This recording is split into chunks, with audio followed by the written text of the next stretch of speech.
Fala galera, Aldo Tisani, Minuto Motor Portal R7 Carros. Dizem que o brasileiro não está nem aí para a sua história, para a história do país, para a história do município. Mas hoje eu estou aqui em Socorro, uma cidade que fica a 150 km de São Paulo, para mostrar que tem muita gente preocupada, principalmente com o segmento de duas rodas. E aqui, no Centro Cultural Movimento, a gente está resgatando essa história e tem um acervo muito legal que eu vou mostrar para você. Então roda a vinheta que o Minuto Motor está no ar.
Aqui dentro do acervo do CCM, essa moto aqui é a moto mais antiga. Ela é fabricada em 1915, é uma moto inglesa, a Triumph Type H, e ela tem um motor de 500 cavalos, 3 marchas e só 4 HPs. Agora uma coisa bem curiosa é que o sistema de transmissão é uma correia em couro.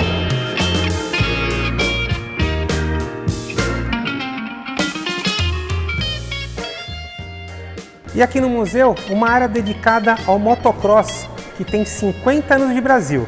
Motos Yamaha, Honda e aqui no fundo, uma homenagem para o Dentinho, do Forciação, a equipe que faz manobras radicais até hoje.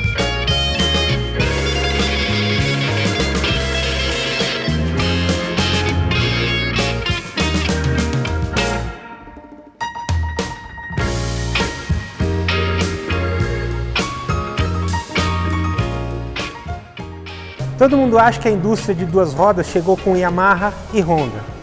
Estão completamente enganados. Essa indústria aqui fabricou na década de 60 essa motoneta Saci, que era fabricada na cidade de São Paulo. E ela era concorrente da Vespa e da Lambretta. Ela rodava 600 km com um tanque de combustível.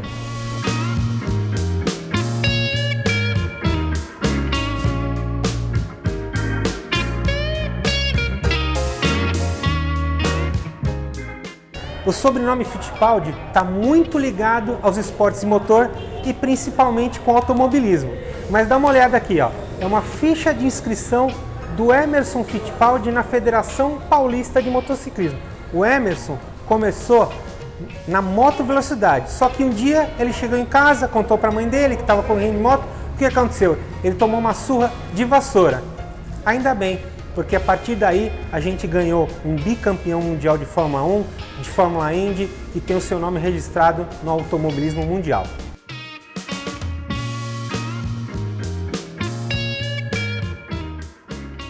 É assim, a história da motocicleta começa realmente no início do século XX. A gente tem os primeiros rastros de moto aqui, 1901, 2, 3, 4. O primeiro documento que eu vi é um anúncio de uma Peugeot 2,5 cavalos em 1904 em bom estado de conservação. Então ela era uma moto usada. Curioso que é uma Peugeot, e a gente sabe que a família, isso está comprovado com documentos, a gente sabe que a família do Santos Dumont trouxe o primeiro automóvel no fim do século XIX, e a gente sabe que o Santos Dumont era muito amigo dos Peugeot, e tem relatos dele andando de moto na França, mas não no Brasil, um documento que comprove isso. Sim, tem um cheiro muito próximo de ser verdade, mas a gente não tem nenhum documento que comprove ainda. Olha, a ideia é fruto do trabalho do Moto Story, né, Aldo? A gente começou... Eu venho de uma família que sabe muito bem o valor da história, né? Meus antepassados imigraram para o Brasil na Guerra da Secessão. Eles vieram dos Estados Unidos, eles eram plantadores de algodão. fundaram Americana e Santa Bárbara do Oeste. Meu bisavô Escobar foi prefeito aqui em Poços de Caldas, senador da República. Eu convivi com a história do Brasil muito de perto dentro da minha família. Quando o pai estava doente, já em 2004, ele recebeu uma homenagem da Confederação Brasileira de Motociclismo e muita gente ficou surpresa de ver que o Carlão tinha sido o introdutor do trial no Brasil. Aquilo para mim foi um susto. Eu falei, como é que as pessoas não sabem que o Carlão começou o trial?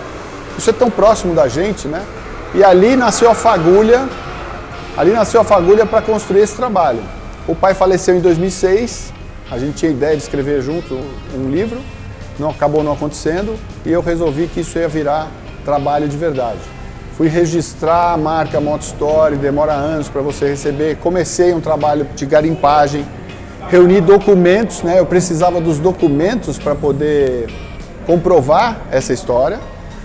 Comecei a ligar para as pessoas, Gustavo Secarelli foi um dos primeiros a me mandar a história dele, o Santo Feltrin foi a primeira pessoa para quem eu liguei, o Santo falou, passa aqui e pega tudo, e assim começou a juntar o que hoje é o maior acervo documental da história do Brasil.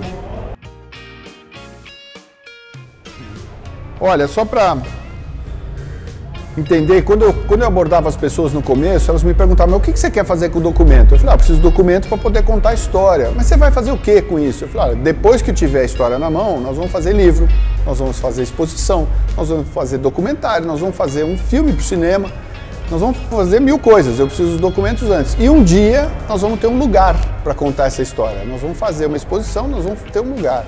E o dia chegou. Eu tive que escolher. O lugar aqui é lindo, é uma antiga estação de 1909, mas também não é um espaço grande o suficiente para a gente colocar toda a nossa história junto. Eu tive que fazer uma curadoria, aí que vem o nome curador, para escolher como é que eu ia lançar isso aqui.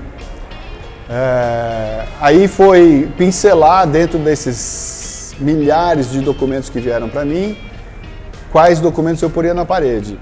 Eu fui, ao longo do tempo, me relacionando com alguns dos principais colecionadores de moto do Brasil que confiam no meu trabalho, e essas motos que estão aqui, a maioria delas foi cedida para a exposição.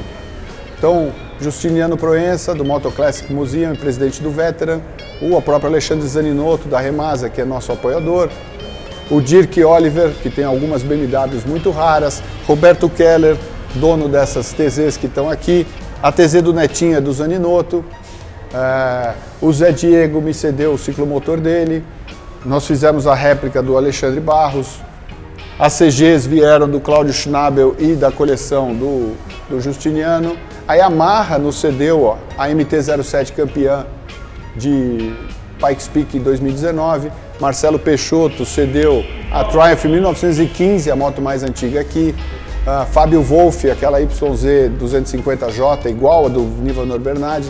Quer dizer, vários colecionadores participam. E o Jorge Negrete nos doou a Pônei dele, azulzinha, a moto que ensinou o Jorge Negrete a andar. Então aqui.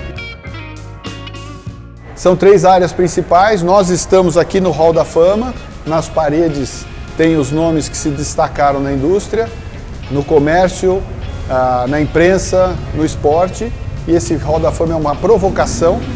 Nós vamos lançar ele de verdade no meio do ano que vem. A intenção é que as pessoas como vocês, Caio Matos, Ângelo, nos ajudem a preencher esse Hall da Fama. Aqui atrás da gente a sala de troféus, já temos aqui algumas das joias da coroa, né? O troféu mais antigo aqui é da década de 20, no século passado. Troféu incrível do Beze da década de 30. Troféu do Gualtiero Tonhoque, recorde de motonetas em 60.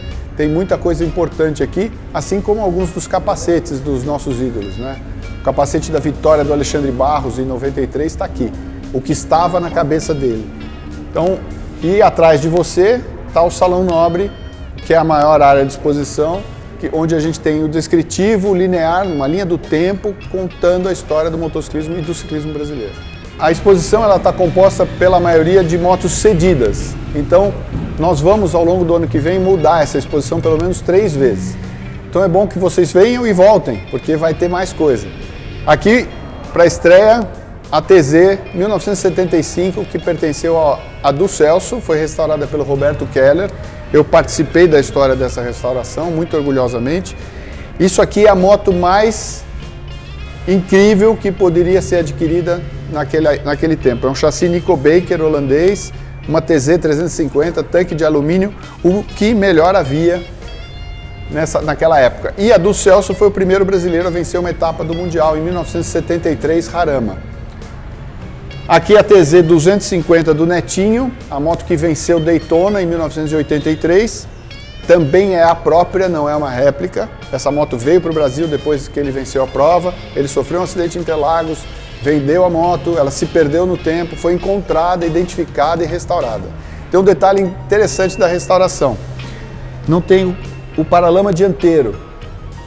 Se você olhar as fotos dos treinos, ele treinou com paralama. Mas para a corrida, porque ele tinha ido muito bem, ele ganhou um par de pneus novos da Dunlop, que não cabiam no paralama direito. Eram melhores, mas não cabiam. Então eles decidiram tirar o paralama. No processo de restauração, o Marcinho da Old Cycle tinha posto o paralama no lugar. Depois ele foi ver as fotos, ele falou, não, na corrida não tinha, tira. Se você olhar aqui atrás de você, ó, essa foto é da corrida, não tem o paralama. Esse é o Neco. Bom, esse lugar aqui, o CCM, né? O Centro Cultural Movimento, que o Carlãozinho montou e é o curador, trouxe muita história, não só de moto, como de bike também. Então eu vou falar um pouquinho de bike que me traz a infância, que ali, logo atrás de você, tem uma berlineta e uma monareta. São bicicletas que fizeram parte da minha infância e infância da minha esposa juntos. Na década de 70, lá por 77, 78. E olhando ao redor também, eu vejo algumas motos que fizeram parte da minha infância. Mobilete, a própria Yamaha, a MX, a DT, enfim, Honda CG.